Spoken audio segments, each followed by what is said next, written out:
Have you ever wondered if anyone in the Bible might have had ADHD? While ADHD is a modern diagnosis, looking back at some biblical figures through that lens can be really fascinating and, honestly, quite encouraging. Today, let's talk about one of the most dynamic, passionate, and, let's face it, impulsive figures in the New Testament, the Apostle Peter. Now, let me be clear. We can't diagnose someone from the past, but we can look at patterns of behavior, and with Peter, the patterns are striking. Think about it. Peter was a man of action, always the first to speak or act.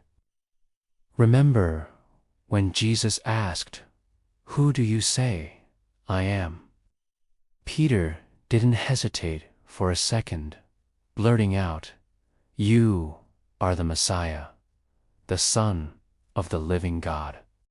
That's that classic ADHD trait of jumping in with incredible insight, almost like a flash of brilliance. But this impulsivity also got him into trouble.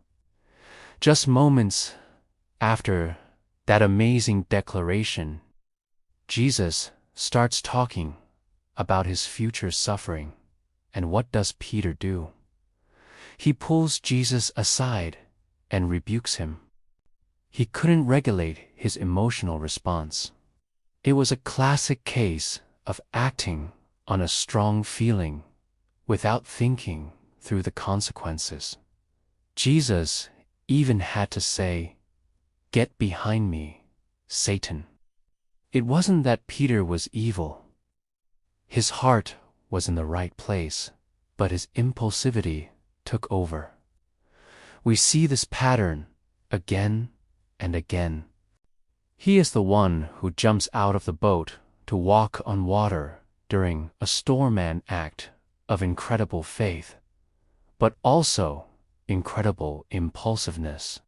And, of course, he loses focus, gets scared, and starts to sink.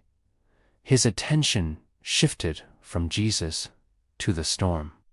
This struggle with maintaining focus, especially under pressure, is something many people with ADHD can relate to.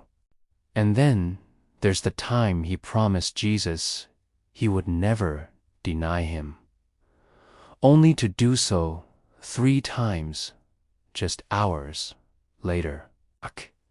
It shows a struggle with emotional regulation and follow-through. Not from a lack of love, but perhaps from being overwhelmed by fear and chaos. But here's the beautiful part. Despite his impulsiveness, his emotional highs and lows, and his moments of distraction, Jesus chose him. Jesus saw his passionate heart and his raw potential. After the resurrection, Jesus didn't scold Peter. He lovingly restored him, asking him 3 times, "Do you love me?" and commissioning him to feed my sheep. Peter went on to become a pillar of the early church, a powerful preacher, and a leader who helped spread the gospel to thousands. So, if you ever feel like you're too scattered, too impulsive, or too emotional, remember Peter. His story shows us that God doesn't just use the perfectly polished and organized. He uses passionate, imperfect people to do amazing things. Your unique wiring isn't a mistake.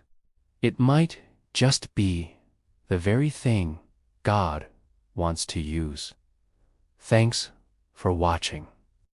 If this resonated with you, give it a like, and don't forget to subscribe for more content like this. See you next time.